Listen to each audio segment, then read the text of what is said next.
যেইটা আপনার বিরুদ্ধে হবে, এই এস্টাবলিশমেন্টের বিরুদ্ধে, সেইটা হলো মব। আর যেইটা আপনার শত্রুর বিরুদ্ধে হবে, ওইটা মব না, ওইটা হলো মুক্তিযুদ্ধ। বাংলাদেশের স্বাধীনতার ইতিহাসে সব থেকে নিকৃষ্টতম ভয়াবহ মবের নাম শাহবাগের সন্ত্রাস। যেই শাহবাগের সন্ত্রাসের মধ্য দিয়ে বাংলাদেশের প্রথম বিপরীত রাষ্ট্রকল্প তৈরি করে এখানে প্রত্যেকটা রাষ্ট্রীয় প্রতিষ্ঠানকে ধ্বংস করা হয়েছে।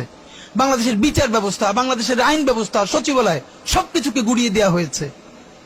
সেই শাহবাগ সন্ত্রাস না, সেই শাহবাগ মব না। সেই শাহবাগে প্রত্যেকটা জাতীয় দৈনিক প্রথম পাতায় লিড নিউজ করেছে তারা কখন মোম জ্বালাচ্ছে। আমি নিজে দেখেছি, শাহবাগে তো দিনের পর দিন আমি দেখেছি।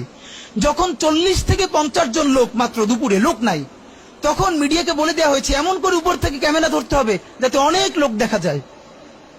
সেভাবে করে করে লোক আনা হয়েছে, প্রত্যেকটা গার্মেন্টসকে বাধ্য করে লোক আনা হয়েছে। আমার বিশ্ববিদ্যালয়ে, তখন আমি ঢাকা বিশ্ববিদ্যালয়ে পড়ি, আমার ছাত্রলীগের যারা আমার সহপাঠী ছিল, ওদের রুমে dry cake, 7 up, Coke, Sprite, biryani দিয়ে ভরা থাকতো। শাহবাগ হলো পৃথিবীর এমন একটা আন্দোলন যেখানে কাচ্চি থেকে শুরু করে সমস্ত খাবার দাবার দিয়ে আন্দোলন করা হয়। তো ওরা সব রুমে নিয়ে আসতো, যেগুলো এক্সট্রা থাকতো ওরা আবার ফ্রেন্ডদেরকে ডাকতো, কার কি লাগবে নিয়ে যা। এই কথা কেন বললাম? একটা মিডিয়া কি তখন সেটাকে মব বলেছে? সাংবাদিক মাহমুদুর রহমান হাজার আক্রমণের পরে কুষ্টিয়ে যখন আক্রান্ত হয়ে 11টা মাথায় সেলাই লেগেছে, তার 11টা রক্তাক্ত ভয়াবহ অবস্থা, একটা পত্রিকা সেটাকে মব বলে নাই।